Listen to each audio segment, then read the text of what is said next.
Federal, como eu vinha dizendo, interpreta de forma ampliativa esta imunidade, dizendo o seguinte, que ela incide sobre o patrimônio, a renda e os serviços, desde que relacionados com a atividade essencial das entidades religiosas, tá? Isso por quê? Por conta do artigo 150, parágrafo 4º. Vou repetir. O Supremo Tribunal Federal tem interpretado essa imunidade de acordo com o disposto no artigo 150, parágrafo 4º, para dizer que ela abrange, né, patrimônio, renda e serviço, desde que esse patrimônio, renda e serviço estejam relacionados com as atividades essenciais das entidades religiosas. Mas cuidado, porque isso pode dar a entender, né, que a interpretação seria restritiva nesse caso. E ela não é. Na verdade, vocês vão ver pelos julgados que a interpretação que se faz a despeito dessa restrição, que é estabelecida pelo 150, parágrafo 4º, é ampliativa. Ou seja, há uma compreensão de que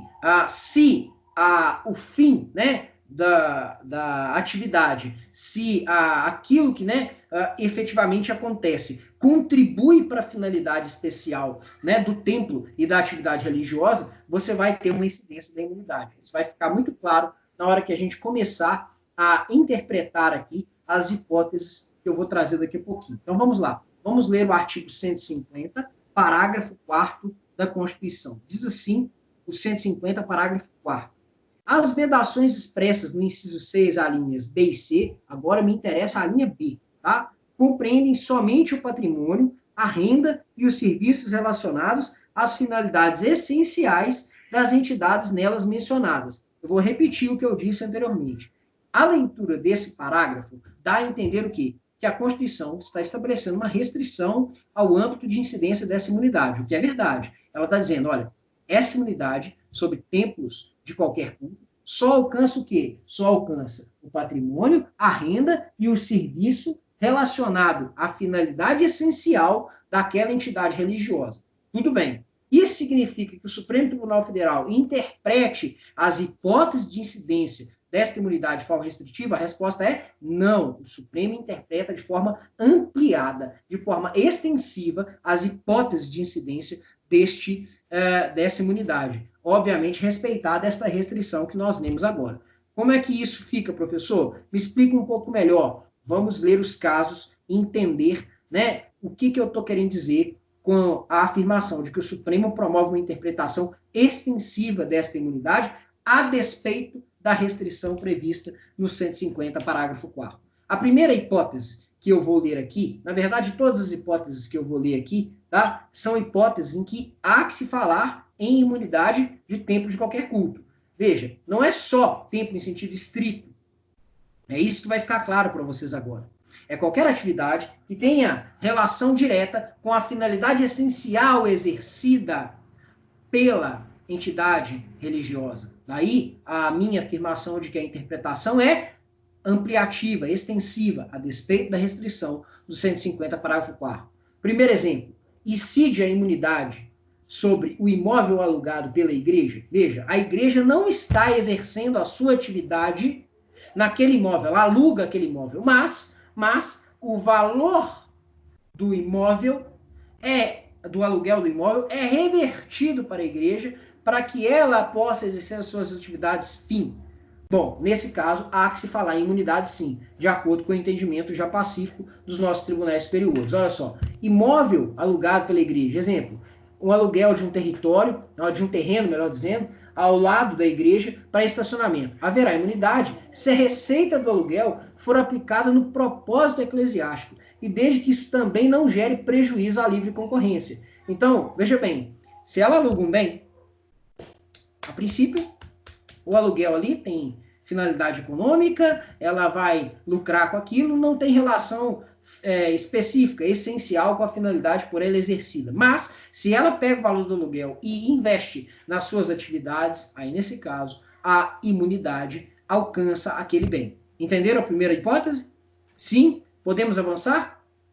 Porque agora eu vou ler alguns exemplos, vou passar mais rápido por eles, porque a lógica é a mesma. Tá? Obrigado, Sandra. Segundo exemplo, terreno ao lado da igreja, se ele estiver sendo usado para sepultamento dos fiéis, incide a imunidade? Resposta, depende.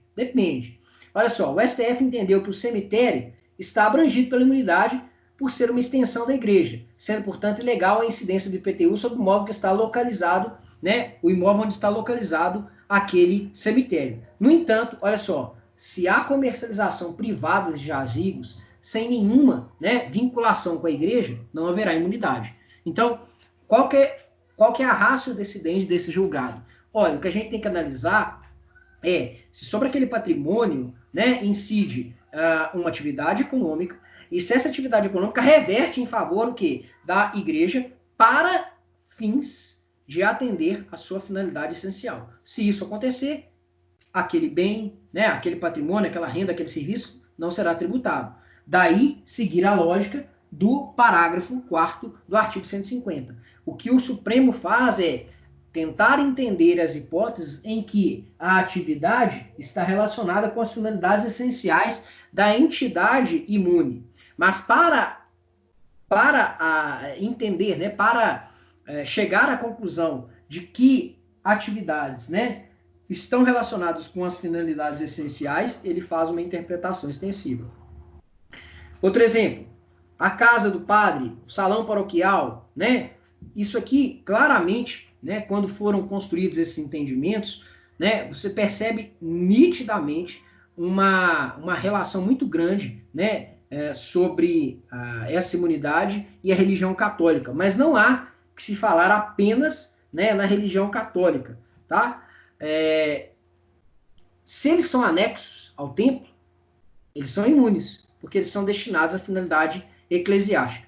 Aí uma pergunta que poderia ser feita, né? Professor, imagine o seguinte, um pastor, ou sei lá, né, um líder de uma religião afro, né, descendente, uma religião de matriz africana, esse sujeito mora num imóvel localizado em Belo Horizonte. Está afastado ali, né, do templo, ou eventualmente, né, do local de culto da religião de matriz africana. Esse bem, ele está imune? A resposta é não. Ele estará imune se ele estiver anexo ao local de culto, porque nesse caso, o local de moradia do religioso, né, do ministro religioso, está relacionado com a atividade fim da entidade imune. Ficou claro para vocês? Podemos avançar? Me respondam, por favor, porque a próxima situação aqui também é muito relevante para que vocês entendam isso. Melhor dizendo, número 4. Não incide IPVA sobre o veículo do religioso utilizado para trabalho eclesiástico. Veja bem, mais uma vez. Professor, o padre tem uma Mercedes-Benz, né, que ele utiliza para tudo que ele faz, né? Inclusive para se locomover para realizar as suas missas. Mesma coisa se dá com o pastor. Esse veículo vai ser imune? Resposta, não. O veículo só será imune se ele for utilizado de forma estrita para trabalho eclesiástico. Perfeito? Perfeito, gente? Entenderam? Sim? Ótimo. Próximo. Também não incide imposto sobre serviço, né? ISS. Sobre serviço religioso. Por quê? Seria um contrassenso, né, com a liberdade de culto. Fazer incidir imposto sobre serviços de qualquer natureza sobre batismos e conversões. Não pode, tá? Também não incide imposto de renda sobre doações e dízimos. Sobre as rendas oriundas de aplicação financeira dos templos. Não incide impostos sobre estas atividades ou sobre os reflexos, né, financeiros dessas doações. É por isso até, veja que coisa curiosa, é por isso até que muitos, né, daqueles que exploram a fé hoje de forma nitidamente econômica, né, o fazem com intentos não tão nobres assim, porque a religião se transformou em um negócio rentável. Tem um livro que eu gosto muito, né, e que eu acho que é imprescindível a leitura é esse aqui, ó. O que o dinheiro não compra, o Michael Sandel, Os Limites Morais do Mercado. Nunca foi um livro tão atual quanto agora. Ele diz basicamente o seguinte: o mercado corrompe a lógica de funcionamento dos mais diversos domínios que ele alcança. Por quê? Porque esses domínios passam a operar de acordo com a lógica do custo e do benefício próprio à economia de mercado. E em sendo assim, a essência por detrás do funcionamento de determinadas atividades passa a se operar com base em outro código. Isso pode matar algumas coisas que são essenciais, inclusive para a religião. A ideia de solidariedade, de amor ao próximo, ela é corroída pela lógica do mercado. Olha que coisa curiosa, né? Algo que você poderia imaginar. Por que os dízimos, por que as doações, né, as ofertas não são tributadas? Porque isso é arrecadado para, né, fazer frente à finalidade essencial daquele credo religioso. Não é para fins lucrativos, mas quando o mercado toma conta de uma determinada religião, ele corrói as bases de funcionamento daquele domínio, né? A religião passa, né, a operar de acordo com a lógica do custo e do benefício, não mais com a lógica da fé e da ausência de fé. Olha que coisa curiosa, né? Só para fazer aqui uma rápida referência, né, importante ao que eu estou mencionando aqui, com a temática de filosofia política que eu acho essencial. Tá certo? Bom, cuidado. Essa imunidade, ela não alcança lojas maçônicas. Por quê? Porque loja maçônica, de acordo com o Supremo Tribunal Federal, não é religião, é filosofia de vida. E a maçonaria não é religião, né? É filosofia de vida. E em não sendo religião, os templos maçônicos não são abarcados, não são protegidos por esta imunidade. Eu ouso dizer, né, pela quantidade de maçons que nós temos no governo hoje, que muito provavelmente, né, se nós tivermos nomeações suficientes de ministros, né, para o Supremo Tribunal Federal e que, né, obviamente, integrem essa organização, que você possa, eu não ouso duvidar, né, que você possa ter uma virada jurisprudencial aqui, mas até agora não é o que acontece. Então, loja maçônica está fora, beleza? Uma informação aqui para seguir adiante. Mesma coisa que eu falei em relação aos impostos, melhor, a imunidade recíproca, aplica-se à imunidade religiosa. Com relação aos impostos indiretos, como é que funciona? Depende. A resposta é: depende.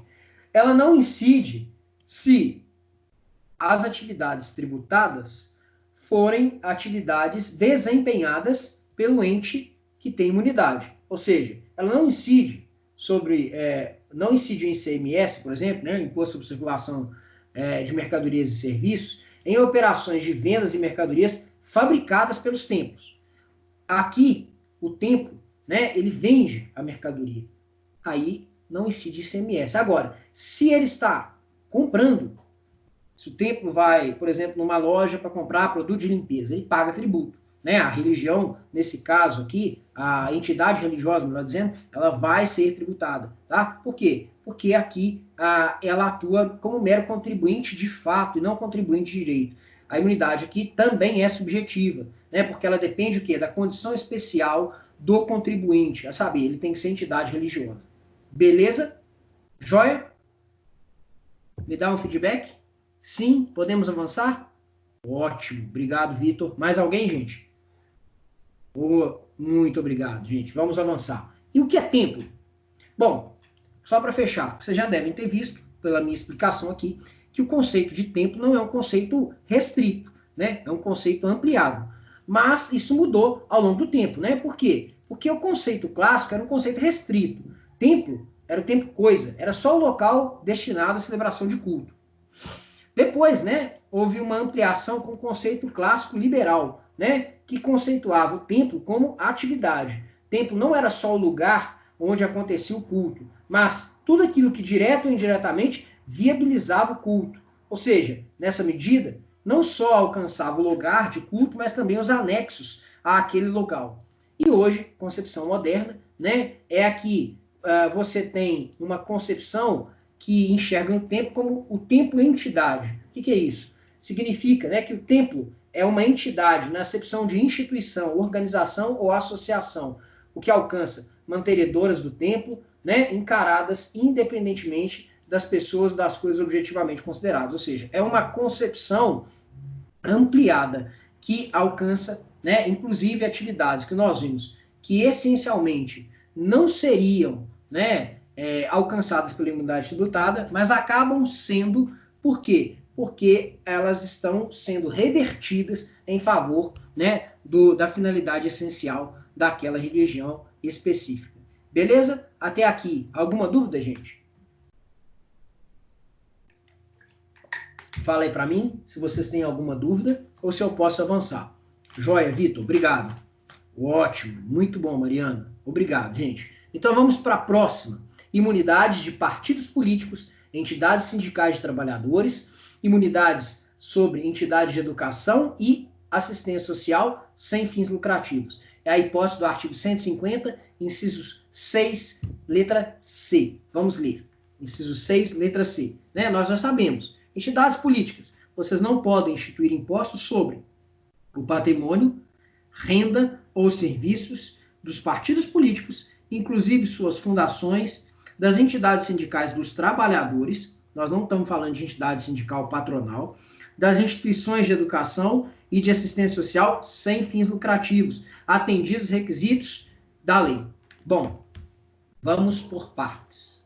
Primeira coisa que vocês precisam saber aqui, outra hipótese de imunidade subjetiva, porque está dizendo respeito não ao objeto sobre o qual recai o tributo, mas é uma imunidade definida pela qualidade especial do contribuinte. Ele tem que ser partido político, entidade sindical dos trabalhadores, tem que ser entidade, né, de educação ou assistência social sem fins lucrativos. Então, essa imunidade aqui, ó, ela também é chamada de não autoaplicável, a gente vai ver por quê, tá? Porque ela depende de lei que vai regulamentar as condições para que ela possa incidir, para que aqueles entes que nós acabamos de ver possam se beneficiar, né, da não incidência de tributos. Por isso ela é chamada de não autoaplicável. Ela abrange quatro tipos de entidades, as quais eu acabei de mencionar. Partido político e suas fundações, entidades sindicais de trabalhadores, entidades de educação sem fins lucrativos e entidades de assistência social também sem fins lucrativos. Tá? Abrange apenas impostos que incidem sobre patrimônio, renda e serviço dessas atividades, desde que relacionados à sua finalidade especial. Por quê? Porque aqui, ó, lembra quando a gente deu o 150, parágrafo 4º? Lembra? Eu falei, olha só, 150, parágrafo 4º faz assim, as vedações expressas no inciso 6, alíneas B e C, compreendem somente o patrimônio, renda e os serviços relacionados com as finalidades essenciais das entidades nelas mencionadas. Eu falei, agora só me interessa a letra B. Bom, nós já avançamos, então me interessa também a letra C. O 150, parágrafo 4º, também se aplica à imunidade de determinadas entidades, também chamadas de imunidade não autoaplicável. Por quê? Porque depende de lei para definir as hipóteses de incidência, as hipóteses, né, o âmbito de proteção dessa imunidade. A interpretação, assim como no caso anterior, é ampliativa, tá, gente? Eu dei vários exemplos aqui que eu vou mencionar mais à frente, quando nós estivermos trabalhando as decisões jurisprudenciais mais relevantes nesse caso. Mas eu vou aqui só mencionar rapidamente algumas para que vocês entendam. Olha só, imunidade IPTU. IPTU, né, Imposto sobre Propriedade Territorial Urbana. Ele incide sobre o imóvel pertencente ao Sindicato dos Trabalhadores, que é destinado à colônia de férias dos empregados. Imunidade IPTU incide sobre o imóvel pertencente ao partido político, destinado à finalidade correlata à finalidade político-partidária. E assim vai, né? Nós podemos, então, depois ler isso aqui com calma em casa. Eu vou deixar para vocês essa atividade, tá? Bom, Como ela é uma imunidade não autoaplicável, essa inclusive é uma terminologia antiga, né?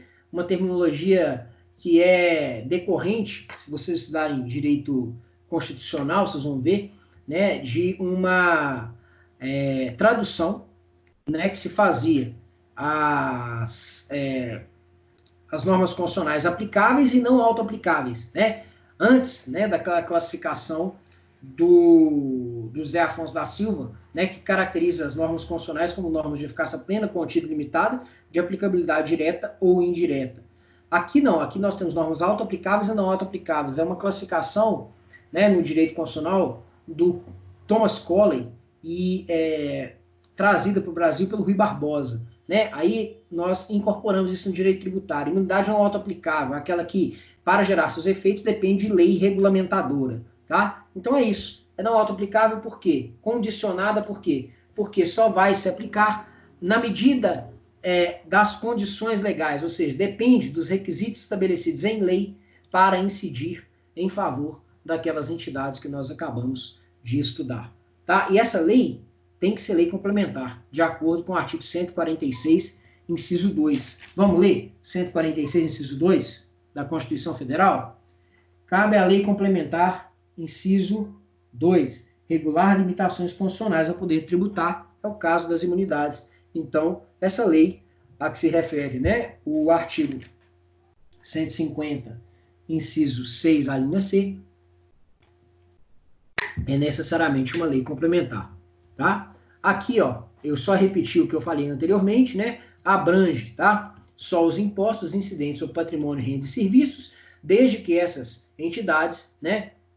Desde que essas patrimônio, renda e serviços, desde que esses elementos, né, estejam relacionados à finalidade essencial da entidade que é imune, tá? E aí eu trouxe aqui para vocês um julgado essencial para você compreender o que significa isso. De acordo com o Supremo Tribunal Federal, em julgados, né, de 2017, os requisitos para o gozo de imunidade têm que ser previstos em lei complementar, como eu acabei de mencionar para vocês. Tá? Por quê? Porque imunidade é o quê? Imunidade é garantia constitucional do contribuinte. Então, se é garantia constitucional do contribuinte, é o limite ao exercício do poder constitucional de tributar. De modo que, quando a gente lê o artigo 14 do CTN, a gente lê uma norma que não era originalmente uma norma com a eficácia, né, de lei complementar, mas que foi recepcionada como tal. Nós sabemos que isso é possível, né, e de modo que o artigo 14 ele tem força, né, ele tem eficácia, melhor dizendo, de lei complementar. E o artigo 14 ele estabelece, né, os requisitos para o usufruto destas imunidades, dessa imunidade específica que nós acabamos de estudar. Ele diz assim, artigo 14 do CTN. Se você quiser abrir, pode abrir, mas eu reproduzi ele aqui para vocês. Tá? Diz assim o artigo 14, inciso...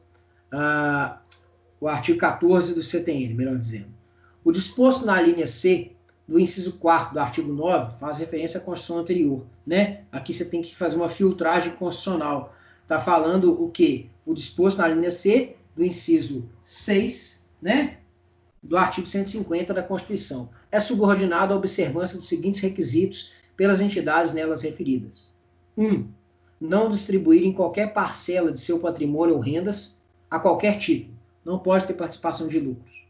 2. Aplicar integralmente no país os seus recursos na manutenção dos seus objetivos institucionais. Não pode mandar dinheiro para fora do país, né? Tem que aplicar tudo que for arrecadado para seus fins institucionais dentro do país. E, em terceiro lugar, tem que manter a escrituração de suas receitas e despesas em livros revestidos de finalidades capazes de assegurar a sua exatidão. Ou seja, tem que manter os livros tributários com as informações necessárias para aferir se, de fato, são instituições que se prestam àquilo que elas dizem, né, ser. Beleza? Essas são as condições legais. Isso vai ser verificado de tempos em tempos. Daí eu ter aqui agora, gente, vários julgados, né, que vão dizer algumas coisas relevantes sobre a imunidade dessas entidades. Um exemplo, SEBAS. O que é SEBAS? SEBAS é um certificado de entidade de assistência social. ele tem que ser recolhido de tempos em tempos. Aí surgiu uma dúvida, né? Qual que é a natureza desse certificado? Ela é declaratória ou constitutiva? Ou seja, quando a entidade tem esse certificado garante que ela é uma entidade beneficente, né? Ela não tem finalidade lucrativa.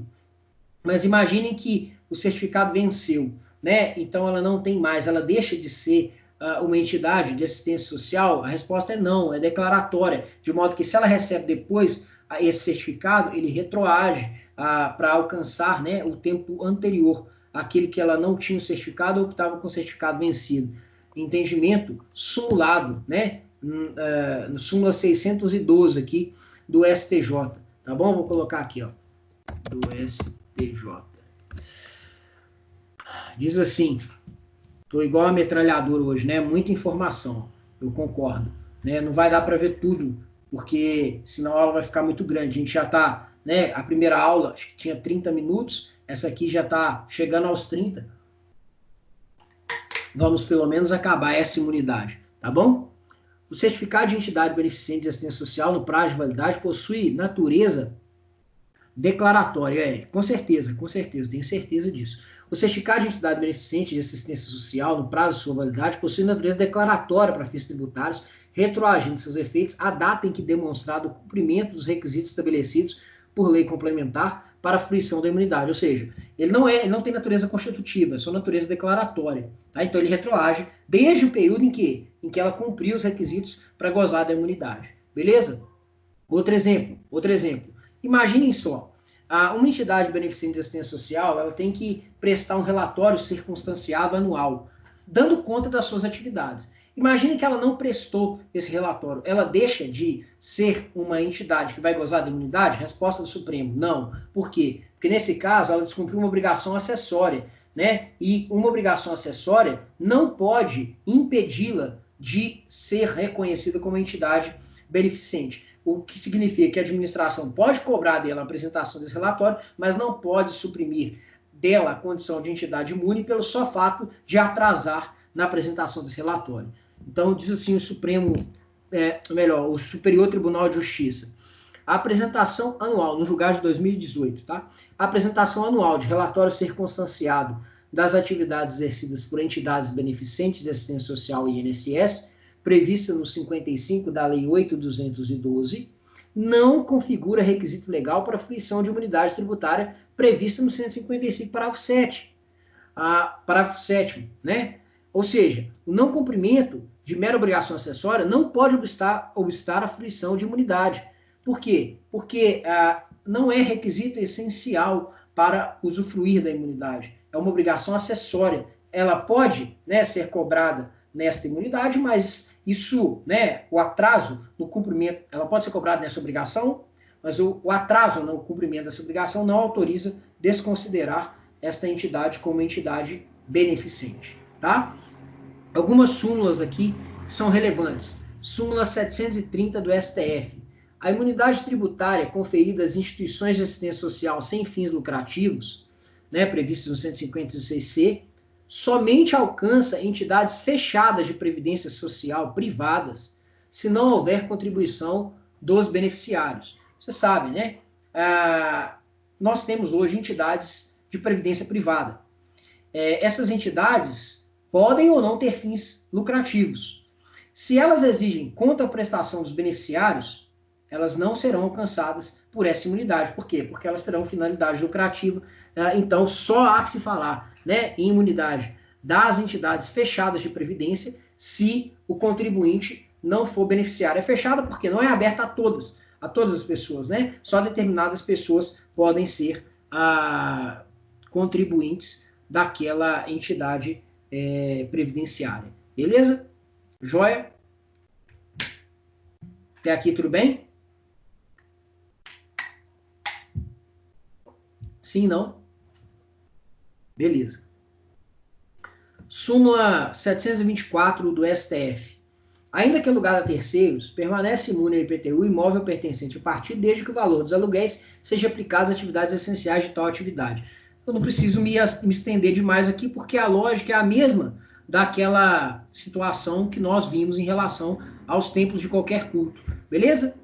Aqui não tem nenhum segredo, né? Se o imóvel é alugado, mas o valor do aluguel reveste para a atividade fim do partido político, aquele imóvel vai ser imune do pagamento de tributo.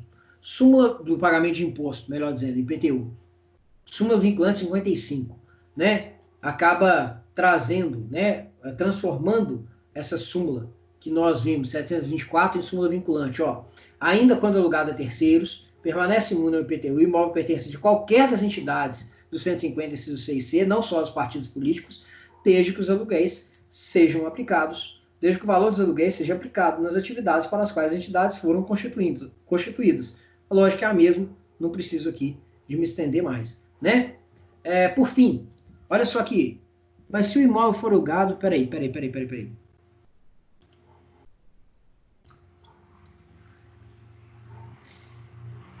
Mas se o imóvel for alugado para funcionar outra coisa, comércio, por exemplo, não haverá imunidade, correto? Depende.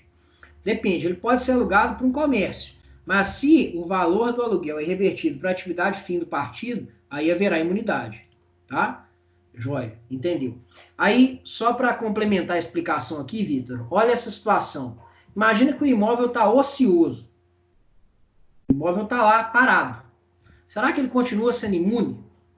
Olha só esse julgado aqui, que é interessante, do STJ, mas ele também, um julgado do STJ e do STF, né? O entendimento aqui é do STJ e do STF. Olha só, o fato do imóvel estar vago, sem edificação, não é suficiente por si só para tirar a imunidade, né, que sobre ele recai. Não é possível considerar que determinado imóvel está voltado a finalidade diversa da exigida pelo interesse público apenas pelo fato de momentaneamente estar sem edificação ou ocupação. Essa imunidade tributária é aplicada a bens imóveis temporariamente ociosos de propriedade de instituições de educação, assistência social e sem fins lucrativos que atendam os requisitos legais. Então, nem o fato de ele estar ocioso, parado, autoriza a suspensão dessa imunidade. Obviamente, aqui a interpretação é ampliativa. Ok? Na próxima aula, depois da prova, a gente vai estudar a imunidade incidente sobre livros, jornais e periódicos e vai avançar, depois disso, para o estudo do quê? Da competência tributária, que eu acabei de colocar aqui, né? Eu ainda não fiz a minha checagem, né, para poder passar para vocês, por isso que eu tirei anteriormente, tá bom? Pessoal, espero que vocês estejam gostando das aulas. Eu sei, né, que a gente perde muito quando a gente não está na sala de aula, quando a gente perde, né, o quadro, a gente perde o contato gestual, a gente acaba, né, dificultando um pouco a interação. Muita gente fica com receio de perguntar para interromper a aula, eu sei como é, mas eu acho que a gente está conseguindo avançar bem. As aulas estão, atividade do dia 27, vai até que ponto? 6.4, exatamente, até essa imunidade que a gente acabou. Não inclui imunidade sobre livros e periódicos, tá bom? Eu espero que vocês, né, consigam acessar as aulas que estão sendo colocadas lá no Moodle. Todo mundo que tiver a oportunidade deve assistir às aulas, principalmente agora, né, na véspera da prova, algum conteúdo do resumo que vocês não estiverem entendendo, e eu estou à disposição de vocês, tá bom? Então, amanhã a gente não tem aula, mas quinta-feira, normalmente, estaremos presentes na aula de Direito Constitucional, falando de imunidade, estou com imunidade na cabeça, falando de Estatuto dos Congressistas, tá bom? Que engloba, inclusive, algumas imunidades parlamentares. Tá ok? Nossa, tá ok, ficou horrível, né? Terminar minha aula assim é duro. Tudo bem, pessoal? Então, até mais.